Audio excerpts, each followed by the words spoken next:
मैं अब सिद्धार्थ के पास आती हूँ, क्योंकि सिद्धार्थ तो हर दूसरे तीसरे दिन अर्नब के शो में बैठे रहते हैं। आप क्यों जाते हैं अर्नब के शो पर? मुझे तो ये समझना है आपसे कि आज हम ये कह रहे हैं, अभी विवेक ने कहा कि उनका दिमागी संतुलन बिगड़ गया है, रोज वो कुछ ना कुछ बातें ऐसी करते हैं जिसमें कोई कंटिन्यूटी नहीं है। अब वो ये कह रहे हैं आई डोंट केयर, मेरी मर्जी, मैं वो करूंगा, मेरे को इससे क्या मतलब कि बीजेपी खुश है या कांग्रेस गुस्सा है, मैं तो जनता के साथ खड़ा हूं, मैं तो प्रो पर्यावरण हूं। इस तरीके की बातें उन्होंने, एक तरीके से कबूलनामा है उनका, एक कबूलनामा है कि मैं एंटी बीजेपी नहीं हूं। इसको कैसे रीड किया जाए? जी सिद्धार्थ जी, सबसे पहले तो आप लोग अगर कार्यक्रम करते हैं कि अर्नब गोस्वामी का रहस्य क्या है, तो उधर से रहस्य पता लगाने वाला भी तो आपको कोई चाहिए। राम जी भी युद्ध तब जीते जब रावण के टीम से एक विभीषण निकल के आया और राम जी को हेल्प किया। तो चलिए, वरना अगले बार शो में नहीं जा पाएंगे आप। तो आपको जी, तो अर्नब गोस्वामी को अगर आप कह रहे हैं कि आपको अर्नब गोस्वामी का रहस्य क्या है, तो आपको कोई ना कोई ऐसा आदमी चाहिए होगा जो अर्नब गोस्वामी के साथ बैठता उठता हो, उसको पता हो कि वो करता क्या है और वो करने के पीछे कारण क्या होता है। तो मेरे ख्याल से अर्नब गोस्वामी, जहां तक मेरी समझ है, क्योंकि वैचारिक दृष्टि से मैं बिल्कुल स्पष्ट हूं कि अर्नब गोस्वामी की विचारधारा और हमारी विचारधारा मिलती नहीं है। उनके शो में भी मैं जाता हूं तो अपने ही विचार रखता हूं, ऐसा नहीं है कि हम उनके विचार में हाँ में हाँ मिलाते हैं, क्योंकि वो एक प्लेटफॉर्म है। वो प्लेटफॉर्म अगर मुझे मिलेगा और मुझे अगर बीच बीच में मेरा बीपी वगैरह ठीक है, मुझे लगता है कि अगले 2-4 दिन तक मेरा बीपी नहीं बढ़ेगा, जो होगा मैं देख लूंगा, बाउंसर खेलने की मतलब फिटनेस ठीक है, मेरा मैच फिटनेस है, तो एक आध मैच खेल लेता हूँ। जब दिखता है कि नहीं अगले मैच में दिक्कत होती है तो मना भी कर देता हूँ। तो मेरे ख्याल से हमको ये अर्नब गोस्वामी अपने आप में भारत के एक ऐसे वर्ग के प्रतिनिधि हैं जो कि शहरी है, अमीर है, बुद्धिजीवी है। अमीर शहरी बुद्धिजीवी जो लोग हैं भारत के, वो अर्नब गोस्वामी को बहुत देखते भी हैं, बहुत पसंद भी करते हैं, और उनके घरों में अर्नब गोस्वामी के चैनल चलते हैं। तो अर्नब गोस्वामी भारत का एक वर्ग है, जिस वर्ग का वो प्रतिनिधित्व करते हैं, इसमें कहीं कोई दो राय हमें नहीं होनी चाहिए। वो वर्ग मोटा मोटी आप ये कह सकते हैं कि वैसा व्यक्ति जिसके पास थोड़ा सा वो अंग्रेजी पढ़ता, खुद या तो अंग्रेजी पढ़ा हुआ है या तो उसके बच्चे अंग्रेजी पढ़ते हैं, अच्छे खासे अंग्रेजी इंजीनियरिंग वगैरह पढ़ते हैं, और उसके घर में कार है। ये तीन चीज में से एक चीज अगर है, व्यक्ति के पास कार है, थोड़ी अंग्रेजी जानता है, या उसके बच्चे खुद कोई अंग्रेजी स्कूल वगैरह में या यूनिवर्सिटी में पढ़ रहे हैं, तो मोटा मोटी आप समझ के रख सकते हैं कि वो अर्नब गोस्वामी को पसंद करते होंगे। तो इसका मतलब यह है कि अर्नब गोस्वामी जो भी करते हैं, वो सही करें या गलत करें, उसका प्रभाव इस देश की एक वर्ग के ऊपर पड़ता है। ये कहीं ये इससे हम बच के, मतलब ये छुपी हुई बात नहीं है।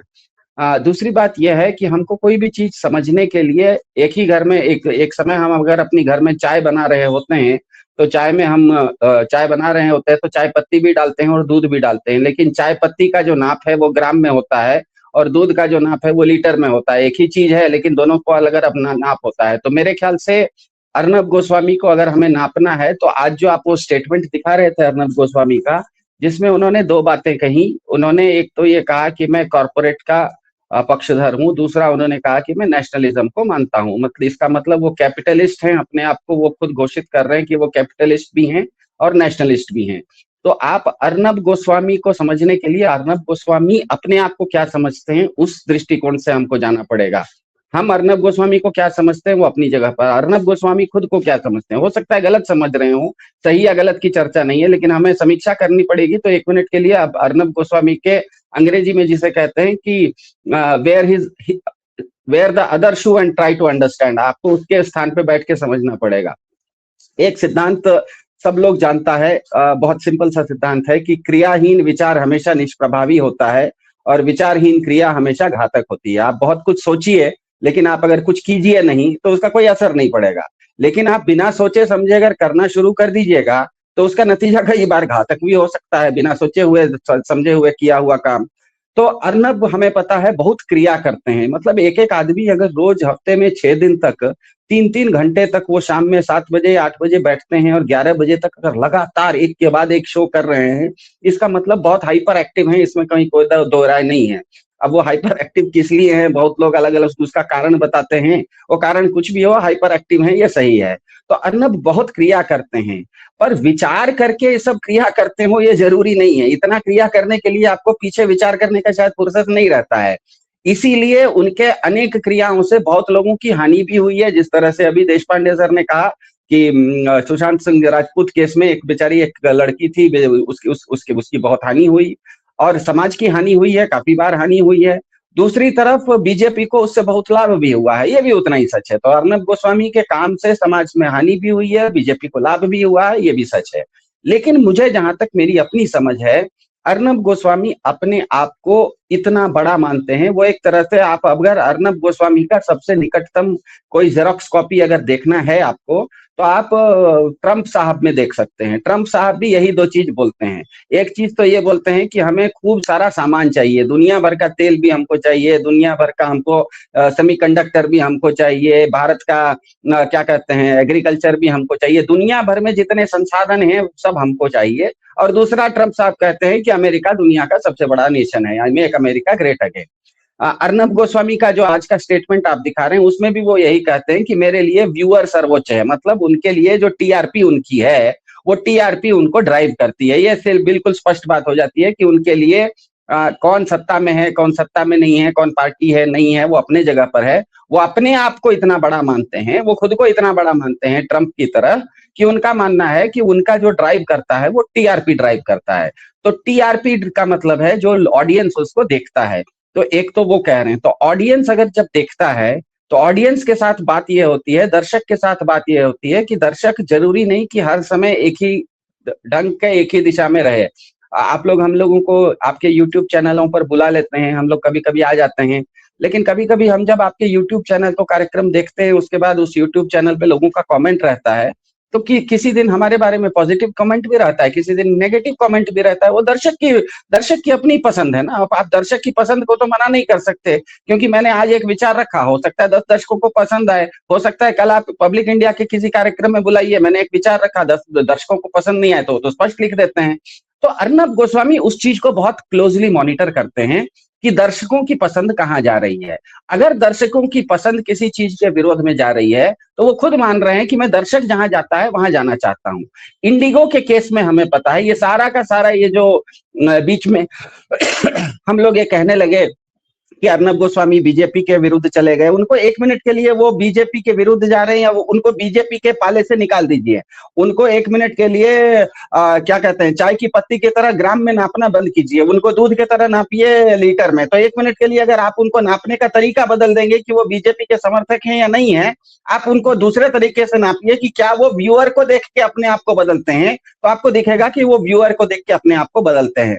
क्योंकि ये सब अरावली हो या जो कुलदीप सेंगर का मामला हो, ये सब मामले को सबसे पहले अर्नब गोस्वामी पलटी मारे थे जिस दिन उन्होंने इंडिगो के केस को, इंडिगो को मामले को बहुत ज्यादा तूल दे दिया था। अब इंडिगो में कौन उड़ता है? इस देश में करीब करीब 4 करोड़ लोग, 40 करोड़, मतलब कुल मिला के इस देश के करीब 20 करोड़ लोग ऐसे हैं जो कि हवाई जहाज में उड़ते हैं। और इंडिगो का मामला ऐसा हो गया था कि हर व्यक्ति जो हवाई जहाज में उड़ता है, या तो वो फंसा हुआ था, या तो उसके परिवार का कोई फंसा हुआ था, किसी का मीटिंग गड़बड़ा रहा था, किसी की छुट्टी गड़बड़ा रही थी, किसी की शादी गड़बड़ा रही थी। तो वो जो एक पढ़ा लिखा वर्ग, स्वाभाविक है कि हवाई जहाज में उड़ने वाले, मोदी जी कहते होंगे हवाई जहाज में हवाई चप्पल वाले उड़ते हैं करके, लेकिन मैंने तो आज तक हवाई जहाज में हवाई चप्पल पहने हुए किसी को उड़ते हुए नहीं देखा। अगर वो हम हवाई घर में हवाई चप्पल भी पहनते हैं तो कम से कम एयरपोर्ट जाते समय ध्यान रखते हैं, बीवी बोलती है कि ये सब कैसे पहन के जा रहे हो, ढंग का चीज पहन के जाओ।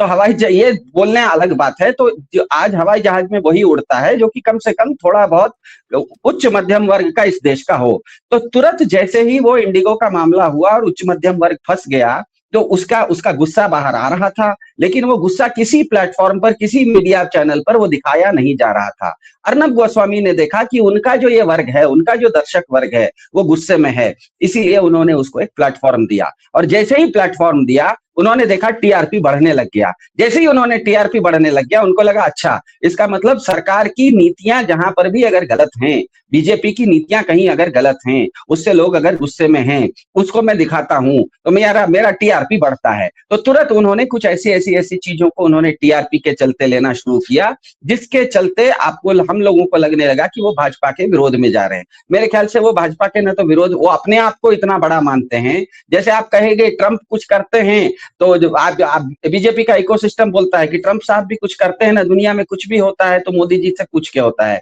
अब मुझे बताइए, ट्रंप साहब किसी को पूछ के काम करते होंगे क्या? वो अपने आप को इतना बड़ा मानते हैं कि उनको जो मन आता है वो करते हैं। तो अर्नब गोस्वामी ट्रंप साहब के एक तरह के मिरर इमेज हैं। उनको नहीं लगता कि इस देश में उनसे बड़ा कोई आदमी है, इसीलिए उन्होंने अपने शो में ये भी कहा, जो आप क्लिपिंग दिखा रहे हैं, कि ज्यादा बोलोगे तो पोल खोल दूंगा, मतलब मेरे पास बहुत कुछ ऐसी चीजें कि तुम्हारी पोल खोल दूंगा, ये उन्होंने कहा है इस वीडियो में, उन्होंने ये बोला है। आपके हिसाब से ये पोल किसकी खोल रहे हैं? उसके बाद मैं मीनू जी के पास भी आऊंगी कि वो किसकी पोल खोलेंगे। हम जैसे लोगों की जो हम लगातार सवाल कर रहे हैं, हमारा तो स्टैंड एक ही है भाई, हम तो अपना स्टैंड नहीं बदल रहे हैं। या फिर हमारे जैसे और भी कई पत्रकार हैं, आप लोग हैं, आप लोग भी तो चैनल पर आते हैं, तो आपसे कोई टक्कर, आपसे हमसे उसके कोई टक्कर नहीं है ना। शेर किससे लड़ेगा? सवा शेर से लड़ेगा। शेर चूहे से कभी लड़ते हुए देखा आपने? नहीं, वो ये कह रहे हैं ना कि हम सबकी पोल खोलेंगे। ये किसकी पोल खोलने की बात कर रहे हैं, मैं जानना चाह रही हूँ। वो कह रहे हैं कि मैं बीजेपी के सत्ता में जो लोग हैं उनकी पोल खोलूंगा, क्योंकि वो आपकी पोल क्यों खोलेंगे, मेरी पोल क्यों खोलेंगे? उनके अनुसार हम और आप अस्तित्व में नहीं है, हम लोग चूहे हैं उनके लिए। उनका वो अपने आप को बब्बर शेर समझते हैं, तो बब्बर शेर लड़ेगा भी तो बब्बर शेर से लड़ेगा ना, चूहे से थोड़े लड़ेगा। वो कहेगा आप लोग चूहे हो, आपको और हमको कोई दिक्कत नहीं है। वो जो कह रहे हैं, वो ये कह रहे हैं कि मेरे ऊपर किसी भी तरह का दबाव लाने की कोशिश मत करना, मेरे मन में जो आता है मैं वो करता हूं। अब उनके मन में जो आता है वो मैं बताता हूं। मैं दो एग्जाम्पल आपको देता हूं। एक एग्जाम्पल, जिस दिन शाम में 5:30 बजे अचानक ट्रंप साहब ने ट्वीट कर दिया कि मैंने भारत और पाकिस्तान के बीच में युद्ध विराम कर दिया था। उस समय का अर्नब गोस्वामी का लाइव शो देखिए। उन्होंने लाइव शो में डांट के पूछा, who is Trump to do this, who is Trump to do this, Trump ऐसा कैसे कर सकता है? इसका मतलब यह है। दूसरा एक एग्जांपल ये दिया मैंने, परसों 9 तारीख को, मतलब आज से 4-5 दिन पहले की बात है, जिस दिन भारत के ट्रंप साहब की ओर से उनके कॉमर्स सेक्रेटरी ने ये बोला कि मोदी जी उनका फोन नहीं उठा रहे हैं, मोदी जी ट्रंप साहब का फोन नहीं उठाया इसीलिए डील कैंसिल हो गई। उस चीज को अर्नब गोस्वामी ने उस दिन के शाम के कार्यक्रम में, लाइव प्रोग्राम में ट्विस्ट किया, कहा कि यही तो तरीका है। अमेरिका होता कौन है हमको बोलने वाला कि तुम फोन मेरा उठाओ, हम नहीं उठाएंगे अमेरिका का फोन। ट्रेड डील और नो ट्रेड डील, ये शब्द मेरा नहीं है, ये अर्नब गोस्वामी का शब्द है। आप दूसरे किसी भी टीवी चैनल पर देखिए, गोदी मीडिया में ट्रेड डील हो जाए, ट्रेड डील हो जाए, किसी तरह ट्रेड डील हो जाए करके बात हो रही है। लेकिन अर्नब गोस्वामी अपने रिपब्लिक चैनल में कह रहे हैं कि डील और नो डील, फोन अगर सामने वाला आपके साथ दादागिरी कर रहा है तो आपको फोन नहीं उठाना चाहिए। इसका मतलब अर्नब गोस्वामी अपने आप को एक ऐसा राष्ट्रवादी मानते हैं, वो अपने आप को मानते हैं। मैं ये नहीं कह रहा हूं कि हमको मानना है, हम ये कह रहे हैं कि उनके, अर्नब गोस्वामी के खुद के अनुसार उनको दो ही चीज, उनका सिद्धांत, एक उनका सिद्धांत है टीआरपी, दूसरा उनका व्यवहार है राष्ट्रवाद। ये दो सिद्धांतों के ऊपर वो अपने आप को चलाते हैं। टीआरपी का मतलब उनकी व्यवहारिकता, उनको लगता है कि उनका व्यूअर जिस दिन जिधर झुक रहा है वो उस तरह का शो करेंगे। और दूसरा उनका कहना है कि मैं राष्ट्रवादी हूं, इसीलिए भारत के राष्ट्रवाद के लिए मैं हमेशा खड़ा रहूंगा। वो भले मोदी जी खड़ा रहें या मोदी जी सरेंडर कर जाए ट्रंप के सामने, मैं नहीं करने वाला। मैं कहूंगा कि ट्रंप होता कौन है ट्रेड डील करवाने वाला, मैं कहूंगा कि ट्रंप होता कौन है सीज फायर करवाने वाला। तो ये अर्नब गोस्वामी को थोड़ा सी समीक्षा करने की मैंने कोशिश की। वो बात आपकी ठीक है, लेकिन कभी कभी अर्नब का राष्ट्रवाद समझ में नहीं आता, और ना ही अर्नब जब प्रो पीपल कहते हैं अपने आप को, वो भी नहीं समझ में आता, क्योंकि ऐसे कई इश्यूज हैं जिनको वो, जिस पर वो बात ही नहीं करते।